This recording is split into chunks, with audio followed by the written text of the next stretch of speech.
मुंबई के एक पॉश इलाके में एक नामी वकील गौरव मेहरा की लाश उसके घर में पाई जाती है। हत्या की स्टाइल अजीब है। उसका शरीर फर्श पर पड़ा है। माथे पर खून से संस्कृत में लिखा है, अस्तोमा सद्गमय तमसोमा ज्योतिर्गमय, अंधकार से प्रकाश की ओर ले चलो। इस हत्या की खबर मिलते ही एसीपी अर्जुन राठौड़ केस संभालते हैं। अर्जुन एक बेखौफ तीखे दिमाग वाले अफसर हैं, जो अपराधियों को उनके ही खेल में मात देना जानते हैं।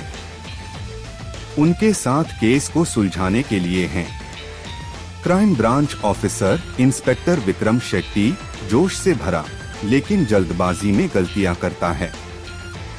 Forensic expert doctor Sanjana Mehra, तेज दिमाग वाली, हर सुराग पर गहरी नजर रखने वाली। पोस्टमार्टम रिपोर्ट से खुलासा होता है कि गौरव की मौत जहर से हुई, लेकिन उसके शरीर पर घाव इस बात की ओर इशारा करते हैं कि कातिल ने मरने के बाद भी उसे तड़पाया। सबसे बड़ा सवाल, कातिल आखिर चाहता क्या है? हत्या के अगले ही दिन एक और खून हो जाता है। इस बार शिकार डॉक्टर रोहित वर्मा, एक जाने माने न्यूरोसाइंटिस्ट हैं। उनका शव उनके क्लिनिक में मिलता है और उनके सीने पर खून से लिखा होता है, विद्या ददाति विनय विनयाद्याति पात्रता। ज्ञान विनम्रता लाता है, विनम्रता से पात्रता मिलती है। अब अर्जुन को समझ में आ जाता है कि यह सिर्फ रैंडम मर्डर नहीं है। दोनों पीड़ित किसी न किसी तरह से ज्ञान, न्याय और सत्य से जुड़े थे, लेकिन इन दोनों के बीच कोई संबंध था क्या? जब अर्जुन ने गहराई से छानबीन की तो उसे पता चला कि गौरव मेहरा और डॉक्टर रोहित वर्मा दोनों 20 साल पहले एक ही कॉलेज में पढ़ते थे, सेंट पीटर यूनिवर्सिटी। अब शक की सुई कॉलेज के पुराने स्टूडेंट्स की ओर घूमने लगी। क्या कोई पुराना दुश्मन था, या फिर कोई ऐसा सच जो इन हत्याओं से जुड़ा था? जब अर्जुन इस केस की तह में जाने की कोशिश कर रहे थे, तभी तीसरी हत्या हो जाती है। इस बार टारगेट था राहुल खन्ना, एक पूर्व पत्रकार। राहुल की हत्या मुंबई के एक सुनसान इलाके में हुई थी और उसके शरीर पर भी वही पैटर्न पाया गया। लेकिन इस बार जो श्लोक लिखा था वो और भी डरावना था, कर्मण्येवाधिकारस्ते मा फलेषु कदाचन। कर्म करने का अधिकार है, लेकिन फल की चिंता मत कर। अब अर्जुन को एक पैटर्न दिखने लगा। क्या कातिल यह साबित करना चाहता है कि उसके शिकार गुनहगार थे?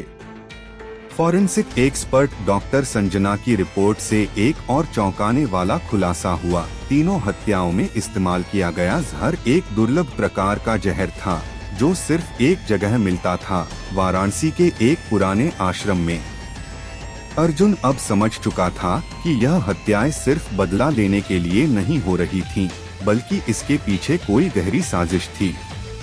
जैसे ही अर्जुन और उसकी टीम वाराणसी पहुंची, उन्हें पता चला कि 20 साल पहले सेंट पीटर यूनिवर्सिटी में एक भयानक हादसा हुआ था।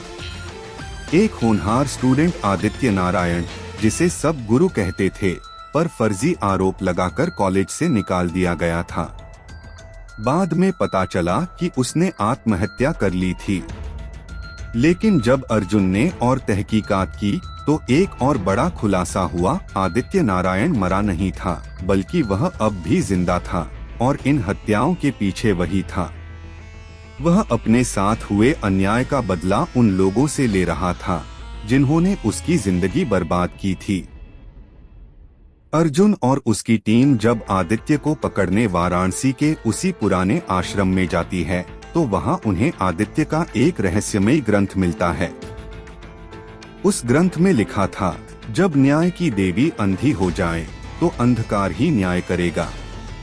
आदित्य मानता था कि वह अंधेरे का शिकारी है, जो समाज में न्याय लाने आया है। जब अर्जुन ने उसे पकड़ने की कोशिश की, तो आदित्य ने खुलासा किया कि उसकी अगली और आखिरी हत्या अर्जुन खुद था, क्योंकि अर्जुन के पिता भी उन्हीं लोगों में शामिल थे जिन्होंने 20 साल पहले आदित्य के खिलाफ साजिश रची थी। क्या अर्जुन अपने अतीत के इस काले सच का सामना कर पाएगा? क्या आदित्य अपनी आखिरी हत्या को अंजाम दे देगा, या फिर अर्जुन इस कातिल को रोककर कानून का असली मतलब साबित कर देगा।